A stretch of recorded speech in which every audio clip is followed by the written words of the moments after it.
सभी को मेरा नमस्कार। आज हम फिर से उपस्थित हुए हैं एक नई वीडियो के साथ और नए साल के उपलक्ष्य में आप सभी को ढेर सारी बधाइयाँ हों और 2021 आपके लिए शुभ हो और हमारे चैनल की तरफ से आपको बहुत सारी शुभकामनाएं, ढेरों सारी आपको शुभकामनाएं और नया साल आपके लिए बहुत बहुत सारी खुशियाँ लेकर उपस्थित हो, यानी हर दिन आपका खुशियों से भरा हो। चलिए हम चलते हैं अपने दिशा की ओर। आज हम पढ़ेंगे व्यंजन।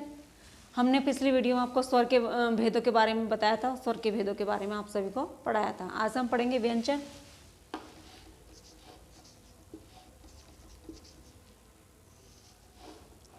और व्यंजन के भेद।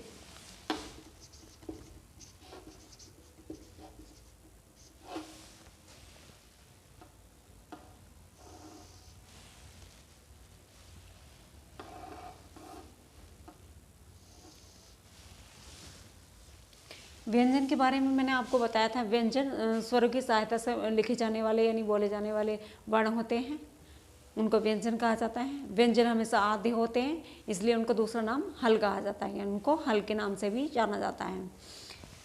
व्यंजन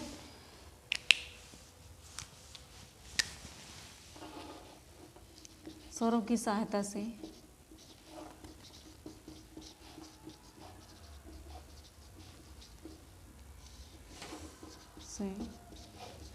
लिखे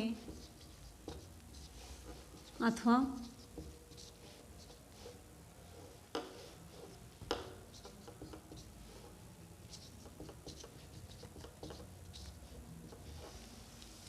बोले जाने वाले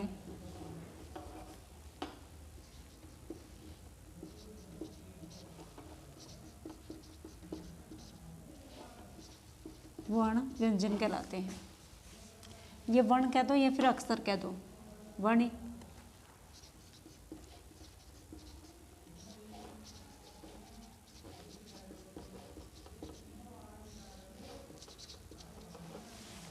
स्वरों की सहायता से लिखे जाने वाले या फिर बोले जाने वाले वर्ण क्या कहलाते हैं? व्यंजन कहलाते हैं।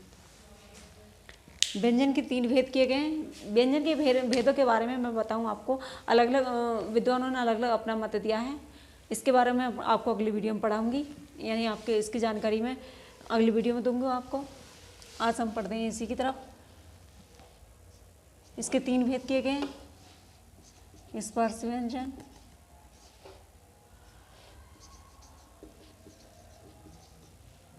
नंबर 2 अंतस्थ व्यंजन,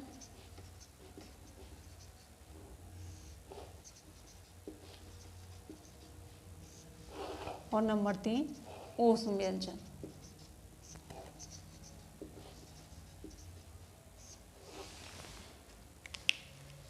स्पर्श व्यंजन, अंतस्थ व्यंजन और ऊष्म व्यंजन।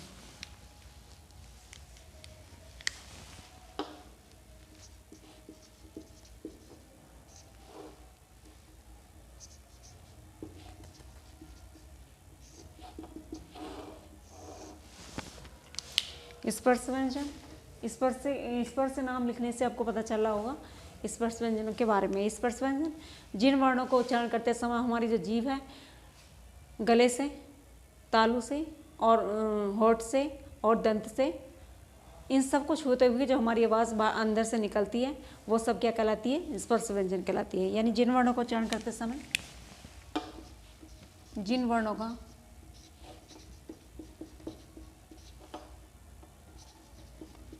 उच्चारण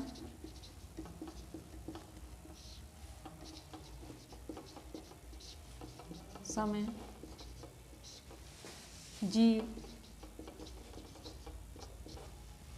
कंठ, तालु, मूर्धा, दंत, औष्ठ,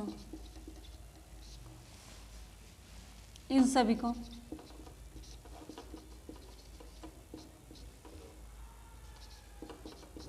स्पर्श करते हुए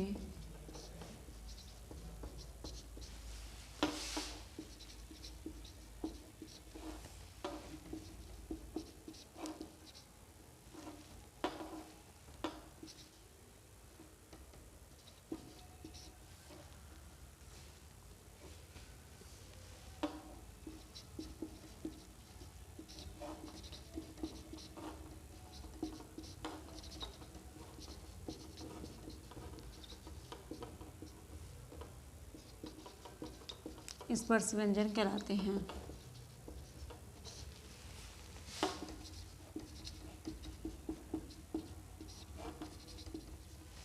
यानी जिन वर्णों को उच्चारण करते समय हमारी जो जीभ है वो गले से, तालु से, मूर्धा से और दंत से यानी दांतों से और होठों से, इन सभी को स्पर्श करते हुए जब हमारी आवाज़ निकलती है, जो वर्ण उत्पन्न होते हैं, जो वर्ण हमारे मुख से निकलते हैं, वो सब क्या कहलाते हैं? सभी स्पर्श व्यंजन कहलाते हैं।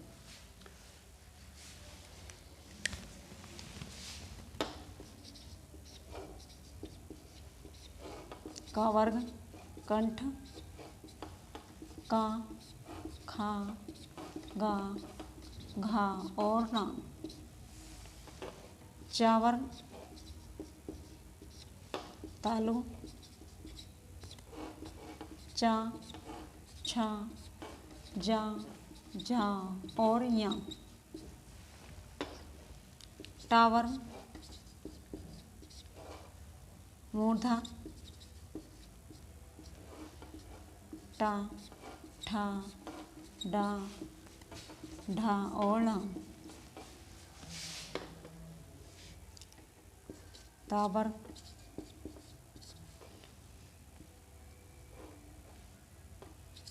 दंत, ता वर्ग क्या कहलाते हैं? दंत कहलाते हैं। ता, था, दा, धा और ना।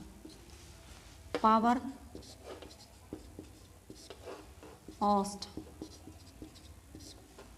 पा, फा, बा, भा और माँ। यानी का वर्ग में आने वाले कंठ, चा वर्ग में आने वाले तालु, टा वर्ग में आने वाले मूर्धा और ता वर्ग में आने वाले दंत और पा वर्ग में आने वाले औष्ठ। यानी जो का वर्ग में आए हैं, का, खा, गा और घा, ड़ा, ये सब क्या हुए? का वर्ग में आने वाले अक्षर हुए और इनको कंठ के नाम से जाना गया है। चा वर्ग में आने वाले तालु हैं, चा, छा, जा, झा और या, यानी इनको तालु बोला गया है। और टा वर्ग में आने वाले मूर्धा है और इनको टा, ढा, डा, डा, डा, इन सभी को मूर्धा के नाम से जाना गया है। और ता वर्ग में आने वाले ता, था, दा, धा, ना, ये सभी इनको दंत के नाम से जाना गया है। पा वर्ग में आने वाले औष्ठ, पा, फा, बा, भा और मा, इन सभी को औष्ठ के नाम से बोला गया है। आप इनको बोल के देख लीजिए, आपको अनुभव होगा, महसूस होगा। जो हम इनको बोल रहे हैं ये आवाज़ हमारी गले से निकल के आ रही है। का बोला हमने गले से बोला, खा बोला हमने हमारी आवाज़ जो निकली गले से निकली, और हमने चा बोला तो हमारी तालु को छूते हुए हमारी जो जीभ है, हमारी जीभ ने हमारे क्या छुआ? तालु को छुआ, इसलिए चा वर्ग में आई है। और टा वर्ग में यह हमारी मूर्धा, जो जीभ और तालु के बीच का जो स्थान है हमारी मूर्धा कहलाती है, उन सभी को छूते हुए स्पर्श कर रही है। और ता बोलने से आपको देखिए जो आपकी जीभ और दांतों को छू रही है, इसलिए ता वर्ग में आए। और पा जो हमने बोला हमारे दोनों होठ मिल रहे हैं, इसलिए हमारी जो होठों के स्पर्श हो रहा है, इसलिए हम इनको औष्ठ कहेंगे। और इनको दूसरे नाम से कंठ है, तालव्य, मूर्धन्य और दंत है और औष्ठ। इनको दूसरे नाम से क्या जानेंगे हम? कंठ से, चा वर्ग को तालव्य से और टा वर्ग को मूर्धन्य से और ता वर्ग को दंतन्य से और पा वर्ग को औष्ठ नाम से हम जानेंगे इनको। और ये जो अक्षर हैं इनको हम क्या बोलेंगे? अनुनासिक। अनुनासिक वर्ग में आने वाला प्रत्येक पंचम अक्षर अनुनासिक कहलाता है। यानी वर्ग में आने वाला जो पंचम अक्षर है वो क्या कहलाएगा? अनुनासिक कहलाएगा, क्योंकि इनकी जो आवाज़ हमारी निकल के आ रही है वो नाक और मुंह दोनों को मिलाकर निकल रही है, यानी नाक और मुंह से दोनों से आवाज़ हमारी निकल रही है, इसलिए हम क्या बोलेंगे? इनको अनुनासिक बोलेंगे। जैसे आप ला बोली, ला ला ला ला आपने बोला तो हमारी जो आवाज़ निकली नाक और मुंह दोनों को मिलाकर निकल के आई है, इसलिए ला हुआ।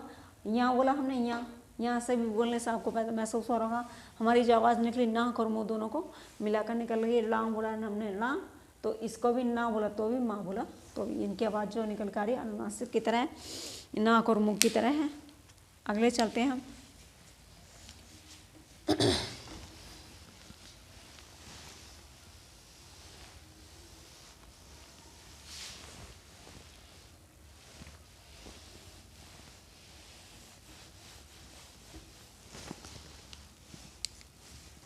अगला आता है हमारा अंतस्थ व्यंजन।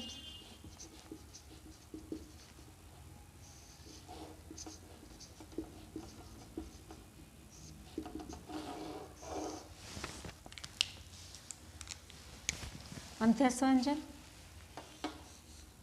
स्वरों और व्यंजनों के मध्य का भाग और व्यंजनों के मध्य भाग।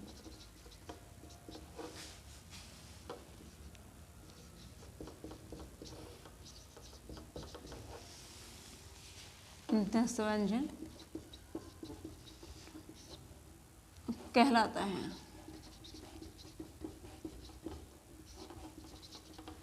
स्वर और व्यंजनों के मध्य का भाग क्या कहलाता है? अंत्यस्थ व्यंजन कहलाता है। इनकी संख्या 4 है। इनकी संख्या 4 है।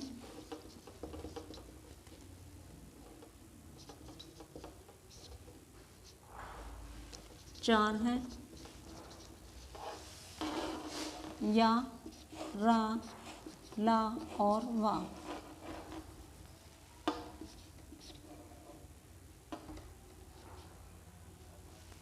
या, रा, ला और वा, ये 4 होते हैं। या, रा, ला और वा। और या और वा,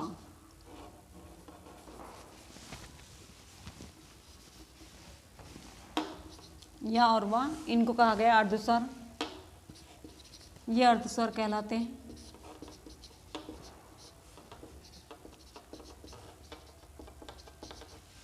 या और वा अर्धस्वर कहे जाते हैं। ये अर्धस्वरों की गिनती में आते हैं। और स्वर और व्यंजन के जो मध्य का भाग है ये क्या कहलाते हैं? ये अंत्यस्थ व्यंजन है हमारे। इनकी संख्या पूछ ली जाती है, 4 है। अगर पूछ लिया जाए अंत्यस्थ व्यंजन कितने होते हैं तो 4 होते हैं। और इनमें से कोई सा भी पूछ लिया जाए, इनमें कोई सा भी अक्षर देकर पूछ लिया जाता है कि इनमें से अंत्यस्थ व्यंजन कौन सा है, या फिर आपको रा दिया जाएगा, या फिर ला, या फिर वा, या। तो आप अच्छे से पहचान जाएंगे। मैं उम्मीद करती हूँ आपको बहुत अच्छे से समझ में आ रहा होगा। अगले आते हैं हमारे ऊष्म व्यंजन।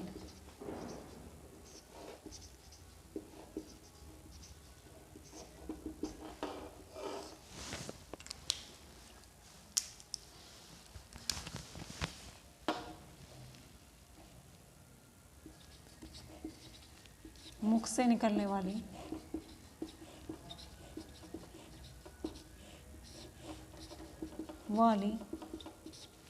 ध्वनि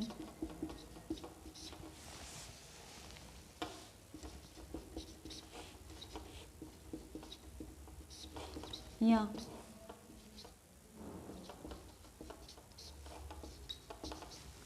ऊष्मा के साथ निकले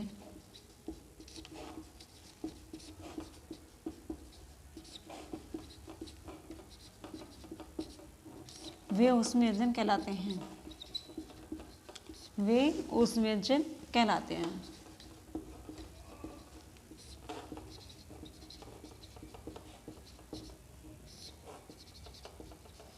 यानी कि जो मुख से हमारी ध्वनि निकलती है, जिन वर्णों को उच्चारण करते समय हमारे मुख से निकलने वाली ध्वनि जो है वो तेजी के साथ या फिर रगड़ के साथ, यानी जिन वर्णों को उच्चारण कर रहे हैं हम उनको बोलने के साथ साथ हमारी जो ऊष्मा है, हमारे मुख की जो आवाज़ है वो ऊष्मा के साथ निकल रही है।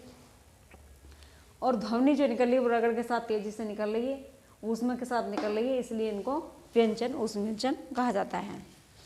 ये भी 4 होते हैं। भी 4 होते हैं।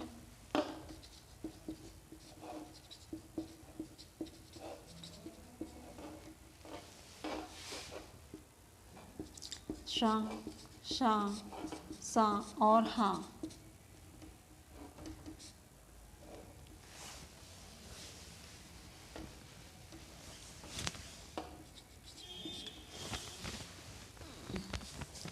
शा, शा, सा और हा। देखिए आपने सा बोला, शा बोला, शा। देखिए इनकी जो हमारे मुख से आवाज़ निकली है सा, शा, ये जो ऊष्मा हमारे मुख से तेजी के साथ निकल रही है वो इसलिए इनको ऊष्म व्यंजन कहा गया। यानी इनको बोलते समय हमारे मुख से जो आवाज़ तेजी के साथ निकल रही है, ऊष्मा के साथ बाहर आ रही है, वो हमारे क्या होते हैं? ऊष्म व्यंजन कहलाते हैं। अगले आते हैं हमारे संयुक्त व्यंजन।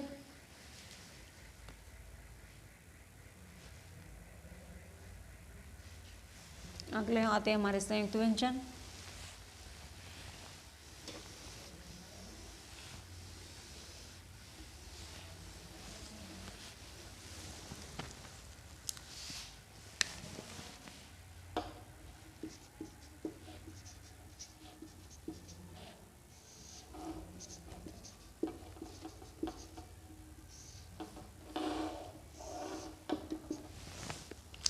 संयुक्त व्यंजन दो वर्णों का मेल, इन दो वर्णों के मिलने से जो व्यंजन बनता है, अगला जो व्यंजन निकल के आता है, तीसरा रूप जो लेता है, वो क्या कहलाता है? संयुक्त व्यंजन कहलाता है। दो वर्णों का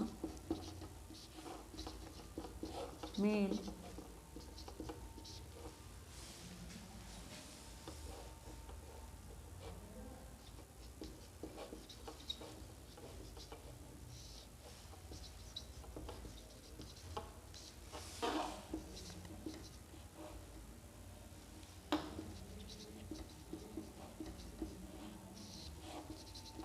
या दो वर्णों को मिलकर बनने वाले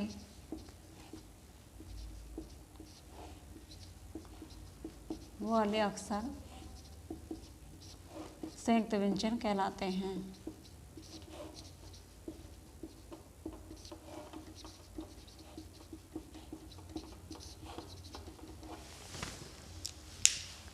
यानी दो वर्णों का मेल यानी संयुक्त व्यंजन कहलाते हैं। यानी क्या? दो वर्ण आपस में मिल जाएं, दो वर्ण आपस में मिलाकर जिनको बनाया जाए वो क्या कहलाते हैं? हमारे संयुक्त व्यंजन कहलाते हैं। जैसे क्या? ये भी चार होते हैं, ये भी चार होते हैं,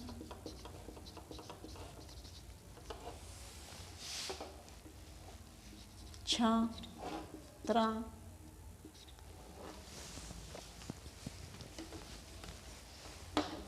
त्रा, ज्ञा और श्रा। छ, त्रा, ज्ञा और श्रा। अब देखिए छ कैसे बना? छ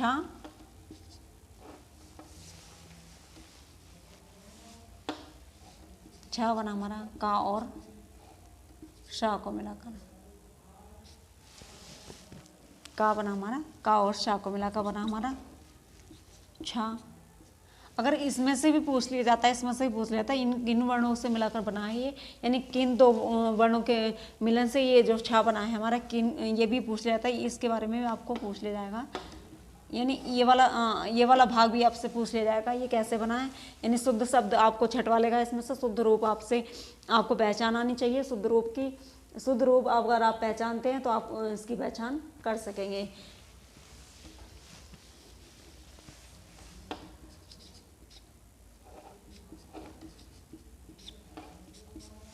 का में हलंत लगा है इसलिए वो आधा है।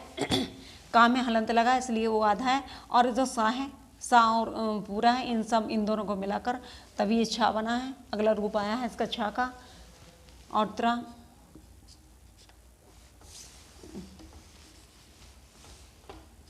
ता और रा मिलकर बना है त्रा।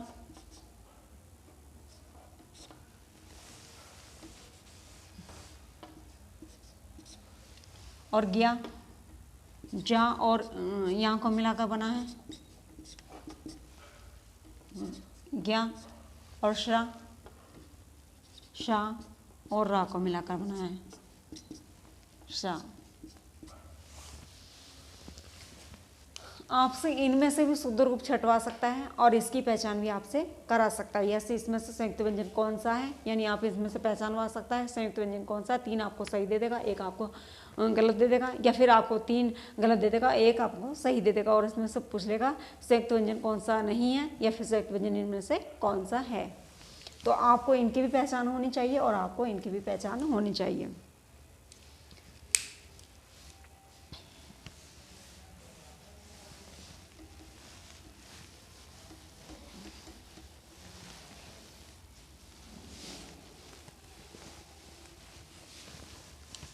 अगले आते हैं हमारा द्विगुण व्यंजन, उच्छेद या फिर द्विगुण व्यंजन।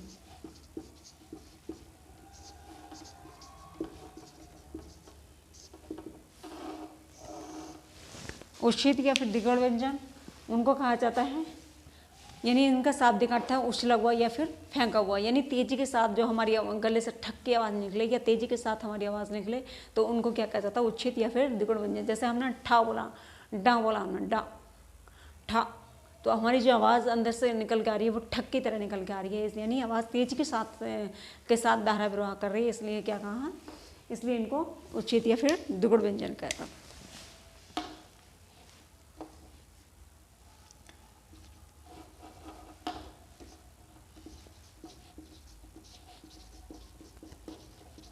जिन वर्णों का उच्चारण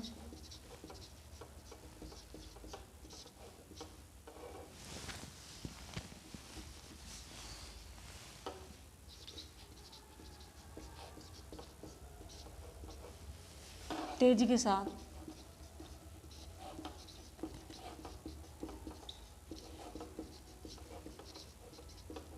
निकले वे दिगड़ व्यंजन कहलाते हैं।